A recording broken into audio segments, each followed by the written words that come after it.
What's up guys, I'm BTC. Genji was looking pretty awesome in the newest animated short for Overwatch 2, and he was a powerhouse back in the day when the game first came out, but ever since release, he's gradually gotten worse. So what exactly happened to everyone's favorite cybernetic ninja? Genji's in kind of a unique situation in Overwatch. Even when he's not in the meta, he always seems to have a fairly decent pick rate. Usually it's somewhere in the middle. It might go up or down a little depending on the rank of the players, but he definitely still gets used. The only exception to this is in the very highest rank brackets and in the pro tournaments. But before I go on, I want to take a moment to thank today's sponsor, which is Razer. They sent me one of their Viper gaming mice and I was quite impressed. The first thing that I really want to emphasize is that this is an ultra light mouse, by far the lightest I've ever used. Not even kidding, the mouse, the box, and everything inside weighs less than my phone does. This makes moving the mouse for those quick swipes and the flick shots incredibly easy. Combine that with the cord, which is also super light and soft. Not once did I ever feel the cord dragging as I move the mouse around. Compared to the old heavier mice that I've been using, moving the Viper feels almost effortless. The buttons on the Viper are also optical, not mechanical, and I did some testing to see just how much faster this is. My old mouse was averaging around 190 milliseconds in click time. The Razer Viper averaged around 170 milliseconds. So for me, there is definitely a noticeable increase in the speed you get from the moment that you click the button until when something happens on the screen. It also has up to 16,000 DPI, which can be adjusted by a button underneath the mouse and is fully customizable in the Razer console, and of course, the mouse is also fully ambidextrous with buttons on both sides. So if you'd like to learn more about the Razer Viper or pick one up for yourself, check out the link down in the description below. Normally when a character gets weaker or drops out of the meta, you see their pick rate go down with it, but with Genji it's different. I think this situation largely comes from the fact that, well, he's simply a very popular character. I mean, after all, Genji is a cybernetic ninja with a dragon in his sword. This sort of thing appeals to a lot of players, even if the character isn't very strong at any particular time. It's just the cool factor of it. This is especially true among casual players. However, among the more competitive Overwatch players, Genji is in a really bad spot. When the game first came out, he was pretty strong. For a time, he was considered one of the best DPS in the game, but Overwatch has changed quite a bit since then, and well, Genji hasn't.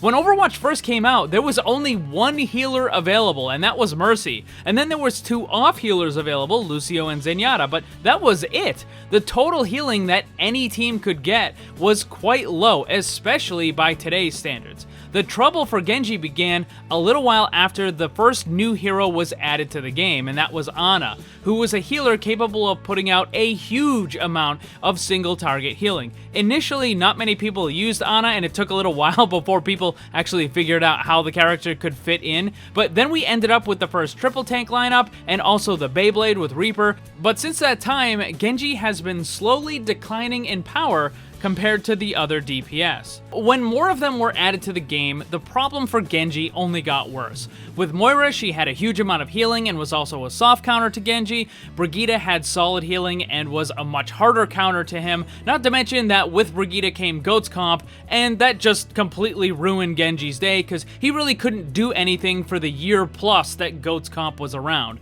Other healers like Baptiste also continued to make the issue worse, and that issue is just that the total healing available to the enemy team is far greater than it ever was when the game was first released and Genji was originally balanced. In the early days of Overwatch, chip damage was very useful as a result of the limited amount of healing available, but as the game progressed with more and more healing, chip damage had actually become kind of a detriment. If you manage to chip away at the enemy, then they're just gonna get healed and recover to full with no problem, and as a result, their enemy healers get to build their ultimates. Modern Overwatch tends to much more emphasize burst damage, being able to take out an enemy in just a few seconds before any amount of healing can counteract that. But Genji wasn't really designed to do that. Yeah, he had a really cool combo that they took out of the game, but now he kind of just can't do that anymore. He specializes more in whittling down the enemy, and that's not to say he doesn't have any burst, because there are still some things he can do. If he gets in close, you know, a right click followed by a dash does a good amount of damage, but I'm talking about in more general terms. Genji's attacks are much more about chipping down the enemy than bursting them down. And obviously, with the double barrier comp right now, Genji just doesn't really work against that at all. But before that, we had Bunker with Orisa and Roadhog, and also Genji didn't really work against that either. And before that, we had Goat's comp, which obviously didn't work against. And before that, we had Dive. Now, you would think that Genji would be a great pick for Dive comp, but as it turns out, he wasn't actually used all that much. I mean, he did get some play to be sure, but Tracer far outshined him, and with her recent buff, she's gonna outshine him even more. And the second DPS, instead of picking Genji, oftentimes they would just swap him out for a Widow instead. And I do want to point out that Genji isn't the only DPS that has this too much chip, not enough burst type situation. He's just probably the best example of it in the game. And I think a big part of this just has to do with there's so much healing in the game right now, but what's the solution for that? Blizzard already has a hard enough time getting people to want to play a healer, so I don't think throwing out huge nerfs for some of the healers is a good idea to begin with, although the game probably does need more anti-heal abilities, but that's a topic for another video. So what's the solution for Genji then? Do they need to just buff him and make him into another burst character? I don't think that's a good idea. Characters with high burst tend to be frustrating. People don't like going from full health to 0 in just 1 or 2 seconds. Most players would rather have a decent fight, and I think there is a place for more chip damage type characters. But the funny thing is, I believe the answer to the Genji situation was already in the game.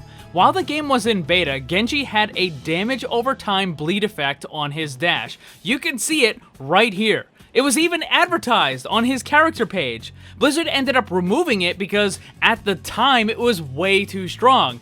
And the reason why it was too strong was because there was just not enough healing that was available at the time. Genji could hit you a few times with normal attacks, then apply this damage over time with his dash, and there really wasn't anything you could do to deal with it. Combine this with the fact that he could hit multiple people with the dash, and he was able to do a pretty good amount of damage considering the enemy team had limited healing. So my suggestion is to bring that back. Now, I'm not sure if it would need to be the same strength or if it would have to be changed, but re-implementing the damage over time effect would definitely put Genji in a much better position. It would allow him to be more effective without just converting him into another burst DPS. I mean, yeah, Genji does have a middle-of-the-road pick rate right now, and he kind of always has been, but again, I think that's more due to the popularity of the character rather than the strength of the character.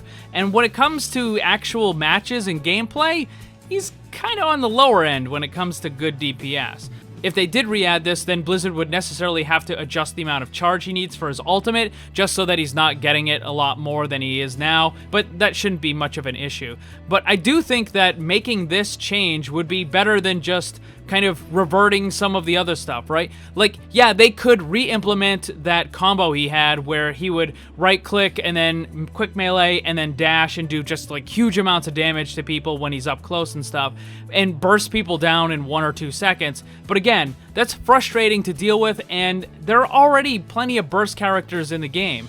And I just think having some variety and having characters that are able to kind of deal with this longer term fights are much better. Now, they could even make it so that the dash or the damage over time has a slight anti-heal effect to it, right? It doesn't need to be 100%. Maybe it's like 10% or 20% or something like that, but just something to make it so that he can be interesting and useful again without just turning him into another, couple click burst character.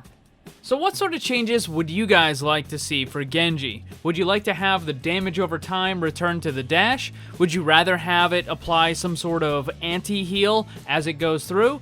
Or would you like to see something completely different? Let me know down below. And also, once again, thanks to today's sponsor, which is Razer. If you want to get your own ultralight, high-performance Viper mouse, check the link in the description below. Thanks for watching, and if you'd like to see more, subscribe and hit that bell so you don't miss anything. Also, come hang out in my Discord server and my Twitch live stream. Special thanks to my Patreon supporters. If you'd like to see what kind of cool VIP rewards you can get, check the links down below. And remember, always blame the controller, because it's never your fault.